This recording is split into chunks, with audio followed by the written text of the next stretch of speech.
Yo les amis, j'espère que vous allez bien. Ça y est, on se retrouve pour la dernière review de l'année 2017. Putain déjà. Alors ce chapitre était sympathique, franchement, il était cool. Il y a pas mal de choses en fait qui se mettent en place pour dire qu'il va se passer vraiment je pense un gros événement à la fin de l'arc encore.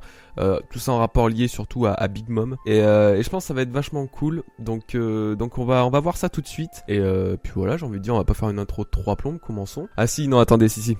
On va quand même faire une intro de 3 plombes. Alors, il faut que je vous dise que si cette semaine j'ai pas été ultra actif, parce que voilà, normalement j'essaie de sortir au moins 2 vidéos par semaine, donc une review plus une théorie ou quoi que ce soit d'autre. Cette semaine je sors donc que la review parce que malheureusement ou heureusement, je travaille sur une grosse vidéo.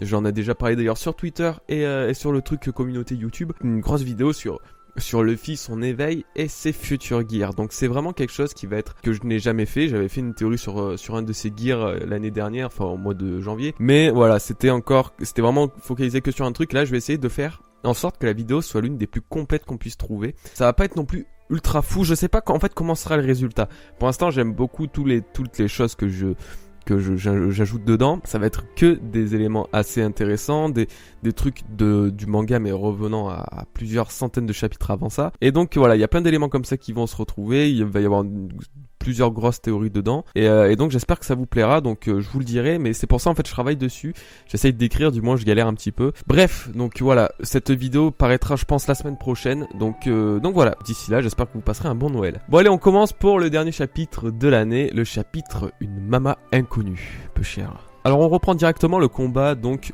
Carotte Daifuku, qui n'est pas vraiment un combat, parce que finalement on pensait ils allaient vraiment se fight, mais il s'est pas passé grand chose. Il y a eu quelques petits échanges, mais ça n'a pas été vraiment fou. On a surtout revu l'agilité de Carotte en Sulong, donc c'était plutôt mitigé. C'était dommage parce que franchement il y avait moyen de faire un bon petit scan, plein de combats, enfin en tout cas focaliser sur Carotte et Daifuku. On aurait pu avoir un truc vraiment intéressant, sachant que Daifuku est quand même relativement fort, hein. Je vous rappelle qu'il avait mis Sanji à terre en relativement rapidement. Il a un fruit du démon très intéressant dont on va reparler de suite, qui sera un petit peu en rapport avec ma grosse vidéo d'ailleurs. Et donc voilà, c'est dommage que ce soit pas autant exploité. Alors après il faut voir comment ça évolue dans le futur. Mais je pense que Daifuku on le verra peut-être pas plus que ça maintenant, une fois que en fait l'opportunité de faire un gros combat contre lui a été un peu zappée. Bon alors Carotte était toujours bien sûr ultra badass, et d'ailleurs on en apprend un petit peu plus sur sa forme Sulong. Donc on apprend en fait que tous les minx longs, c'est un peu leur instinct naturel, leur instinct de prédateur qui sommeille en eux, et donc qui s'éveille en fait à chaque pleine lune. Apparemment tous les minx semblent devenir blancs durant leur forme Sulong, donc c'est super intéressant, ça peut être cool. Et une chose intéressante, c'est qu'on apprend que leur forme est finalement autant bénéfique que défavorable. En fait, même s'ils gagnent énormément en puissance, s'ils n'arrivent pas à gérer leur puissance, s'ils n'arrivent pas à gérer leur forme, ils mourront dans la nuit. Ils mourront d'épuisement, ils vont mourir dans la nuit de leur transformation. Et apparemment c'est vrai, parce que Carotte était déjà vachement essoufflée. Bon, après on va pas dire qu'elle a rien foutu quand même, elle a détruit des bateaux etc. Mais elle était quand même déjà essoufflée en quelques pages de chapitres, ce qui est très étonnant. Donc là voilà, on retrouve un peu tout ce qui est transformation surpuissante, qui a quand même une sorte de malus comme le Gear Seconde à l'époque de Luffy, ou même maintenant le Gear Force avec son malus de Haki etc. Voilà, on va dire c'est toujours un bon compromis. Le personnage devient ultra fort, mais en contrepartie voilà, il patauge un peu dans la smoule. Alors Brook a compris qu'il y avait un problème, puisque Jinbei lui a expliqué en fait que la forme Sulong c'était assez compliqué pour les minx. Donc il a accouru. Brook, c'est vraiment le sauveur de cet arc, vraiment tout ce qu'il a fait entre le face à face contre Big Mom, voler les poneglyphes, casser l'image de Mother Caramel de Big Mom. Là il va à la rescousse il va au front, donc face à toute la flotte de Big Mom, en marchant sur l'eau, en courant sur l'eau pour sauver Carotte. Enfin, je veux dire, Brook, ça a été le MVP de cet arc. Brook, c'est vraiment l'un des meilleurs l'un des meilleurs développements de Mugiwara qu'on a pu avoir dans l'espace de si peu de temps en fait. Sans déconner, lui qui était si sous-estimé, là maintenant, voilà.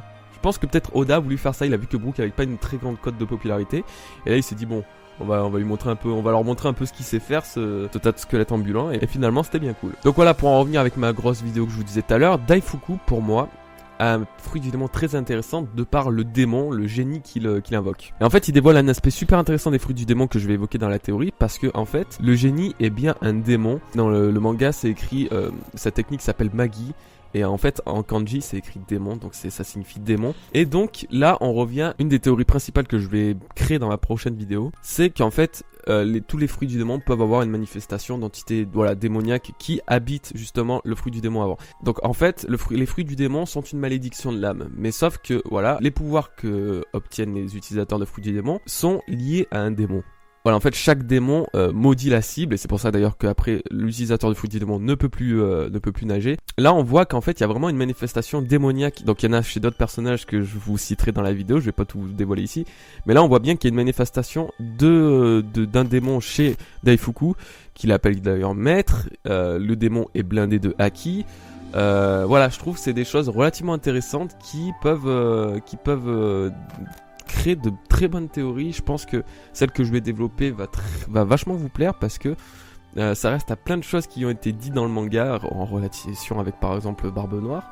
Barbe Noire, lui, qui est très axé, qui connaît beaucoup les fruits du démon et qui en a beaucoup parlé, mais qu'en fait qu'on n'a pas spécialement, c'est des points qu'on n'avait pas spécialement relevés à l'époque, mais maintenant avec tout plein de petits éléments qu'on a désormais, ça fait un truc assez ouf, et pour vraiment confirmer que les démons dans les gens existent en fait, que les démons dans les utilisateurs de fruits du démon existent, et c'est pas qu'un nom. Les fruits du démon, c'est pas voilà qu'une appellation, qu'une nomination, il y a vraiment quelque chose derrière, et ça on va le voir vraiment avec l'éveil, etc. et on en reparlera. Mais quand vous verrez ça dans ma très grosse théorie, je vous jure, ça va vous foutre sur le cul. Donc là, en fait, j'y repense, mais une fois que Brooke a sauvé Carotte, celle-ci doit se cacher les yeux, se couvrir les yeux pour plus avoir les effets directement de la pleine lune. Et j'y repense parce que entre temps, il y a de ça d'ailleurs il y a genre peut-être 3-4 jours, je suis retombé sur une image. Vous savez, je vous avais dit que Sanji avait une drôle de relation avec la lune, genre avant d'arriver à Alabasta, il disait que voilà, il avait fait un commentaire sur la lune, sur la pleine lune qui était apparue, qui n'avait aucun sens. Ça servait à rien dans le manga actuellement, enfin au moment où il a dit.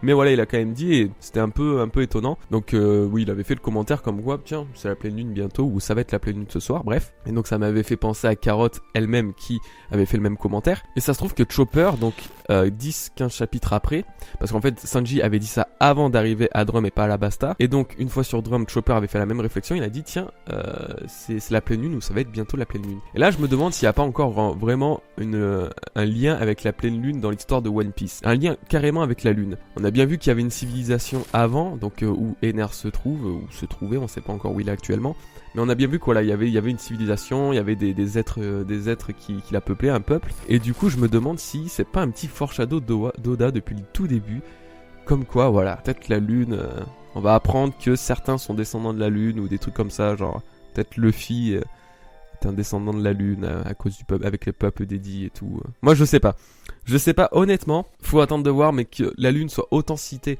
c'est vrai qu'elle a plus été citée depuis un moment, sauf depuis les Minx, mais qu'elle soit autant mise en avant, alors que c'est quand même au final qu'un astre, c'est quelque chose qui n'est pas super intéressant, alors que la plupart, 99% des aventures se passent sur mer et sur terre. Pourquoi voilà, autant la lune est si présente, il se passe forcément un truc. Je vais sûrement revenir dessus dans une vidéo parce que le sujet m'intéresse beaucoup trop et c'est beaucoup trop intéressant, il y a beaucoup trop de choses qui se cachent derrière ça. Bon bref, il y a un nouveau problème, c'est Big Mom, son régime. Alors voilà, du coup avec tout ce qui se passe, elle a plus mangé depuis longtemps, apparemment 8 heures si je dis pas de conneries, et elle est en train de maigrir, mais à fond. Alors au début, dans la dernière vidéo et tout, je vous avais dit ouais c'est marrant, machin, ça fait comme Luffy, quand il mange pas, il maigrit et tout.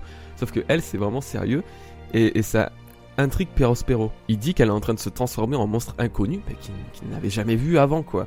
Et donc ils savent pas à quoi s'attendre. Du coup elle prend ses propres décisions, elle rappelle ses homies, donc Prometheus et Zeus, qui était donc sur la côte, qui l'avait pas suivi sur mer, et il la rappelle et tout, et il y a une scène que j'ai bien aimée parce que en fait en la rappelant, donc en rappelant ses âmes, de là se battaient, donc en fait ils se battaient, donc c'est surtout Prometheus qui reprochait à Zeus d'avoir donc trahi Big Mom en bouffant en bouffant les trucs de Nami, en s'étant fait contrôler. Et moi ça me fait rire parce que finalement les esprits, ces fragments d'âme de Big Mom sont exactement comme elle, ils adorent la bouffe.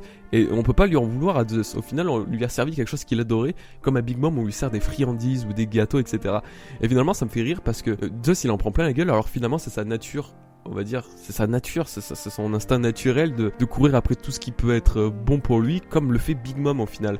Donc il n'a pas de limite en termes de bouffe, Prometheus ça doit être pareil, en fait toutes ces âmes doivent être pareilles, doivent adorer ça, et donc ça m'a bien fait rire ce petit truc du style que Prometheus il comprenait pas et tout, alors que finalement Zeus il agissait comme ce qui lui semblait totalement normal quoi. Du coup Big Mom arrive sur le Sunny et elle se transforme en quelque chose d'incroyable, elle gagne je pense en puissance, ses cheveux deviennent enflammés grâce à Prometheus. Tout ça je pense que ça va déboucher, donc comme le disait Perospero, à une forme de Big Mom qui est peut-être la plus puissante, une forme genre plus qu'enragée, genre ça va être le besoin ici, voilà, le besoin instinctif de manger ou les trucs comme ça, et genre elle va se mettre peut-être dans une colère noire, ce qui va sûrement la foutre KO pendant X heures ou X jours une fois que tout sera fini. Mais là il y a vraiment quelque chose de super intéressant, c'est que Big Mom on la change et on sait pas à quel point elle va devenir forte, et je pense que là ça va être le vrai éveil, la vraie force de Big Mom qui va se déclencher, qui va se réveiller quoi. Du coup Jinbei se prépare à abandonner le Sunny, vraiment, à abandonner le bateau. Et ça c'est triste parce que le Sunny c'est pas un bateau, c'est le Nakama, c'est comme le Mary, vous voyez. Donc il y avait toujours eu sur Water 7, il y avait toujours eu un peu ce problème de voilà d'abandonner le Sunny, le Mary et tout, enfin personne n'était pour. Et là voilà Jinbei il voit Big Mom arriver sur le bateau et il dit à tout le monde préparez-vous à abandonner le navire les gars. Préparez-vous à abandonner votre Nakama, y a pas de souci. Je sais pas, j'ai pas trop aimé cette scène. Là honnêtement, j'ai trouvé ça un peu dommage parce que on dirait que Jinbei du coup n'a pas réellement conscience des valeurs des Mugiwara, voilà, vis-à-vis des Nakama, vis-à-vis de tout ce qui est du Sunny et tout, avec tout ce qui est les Cloudwaterman et tout, voilà, les bâtons ont vraiment une place encore différente. Bon, et du coup on termine sur Sanji et Capone qui se battaient parce que du coup, en fait, Sanji il avait toujours dans l'idée de donner le gâteau à Big Mom afin qu'elle le mange et qu'elle soit rassasiée, qu'elle soit satisfaite. Capone lui voit ça comme une opportunité de piéger le gâteau, de le saboter, soit donc de l'empoisonner, soit de le faire exploser. Donc Perospero avait bien compris ça aussi, donc c'est pour ça qu'il avait un peu peur de donner ce gâteau à Big Mom. Du coup, là on arrive sur un truc, c'est la vraie nature encore de Sanji qui se dévoile, c'est que lui, il ne veut pas empoisonner son gâteau. Il a confiance en lui, il a confiance en ses capacités, il a confiance en ce que dans son gâteau. Finalement, il sait que il va rassasier Big Mom et que ça sera suffisant pour s'enfuir. Capone n'est pas de cet avis. Sanji lui sert une petite cuillère du gâteau, il lui fourre dans la bouche.